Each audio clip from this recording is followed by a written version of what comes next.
Okay, so we're here to show you the auto record functions. Auto record can be used in several ways, so it's a bit complicated perhaps to activate it. You simply push that button, turn it to auto record and push the button again.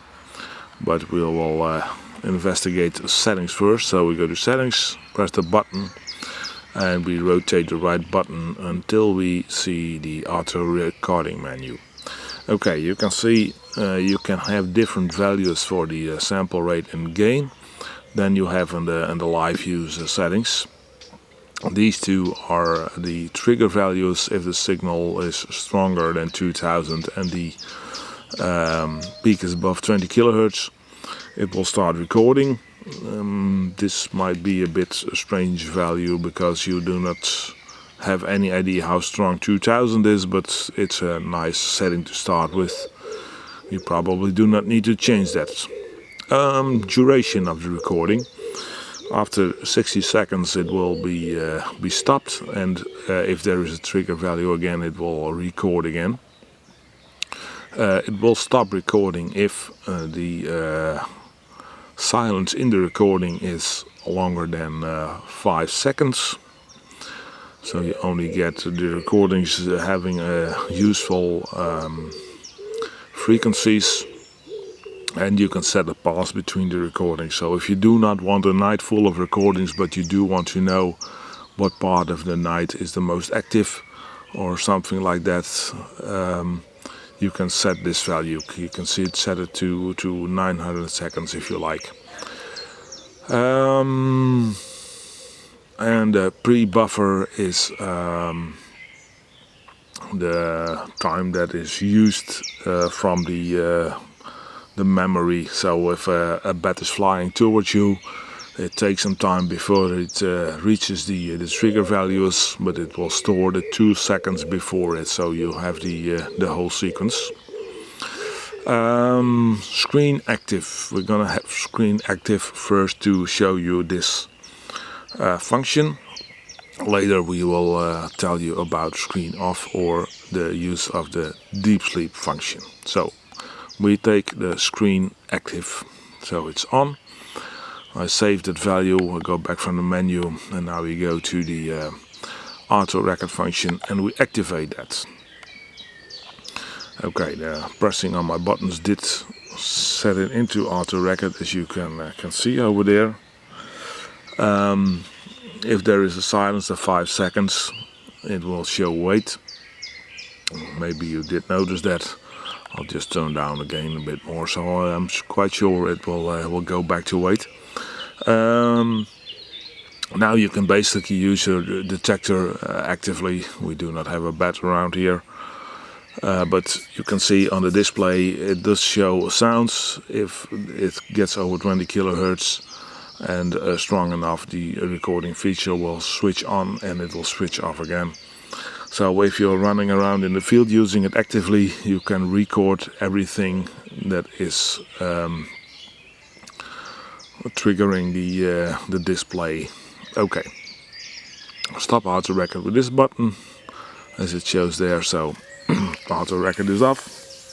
I'm not very fond of this feature, but some of you may like it very much. I don't know. It's in here. I rather just simply press recording if I hear something special, and I do not want all night of recordings unless it is an unattended recording, which we will show you now. Oh, here are my settings. Auto record settings. We can also use it with screen off. I'll go back to auto record again, and if we press auto record, it will show the left button will be used to restart. The right button gives you information. So if you push the right button, you can see it's an auto record.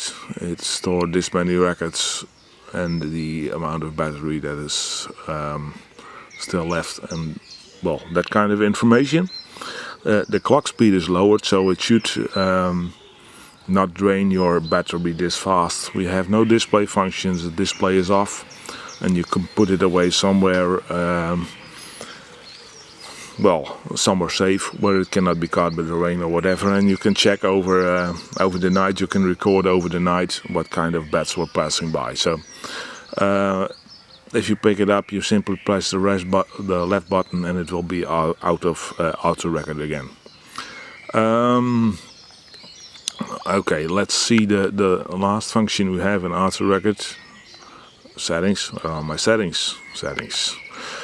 Okay, is this: use deep sleep.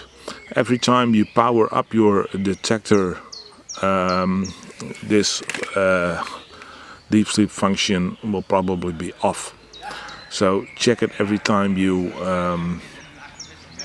want to use this, if the time is right and if it's still set to on before you press the auto record button.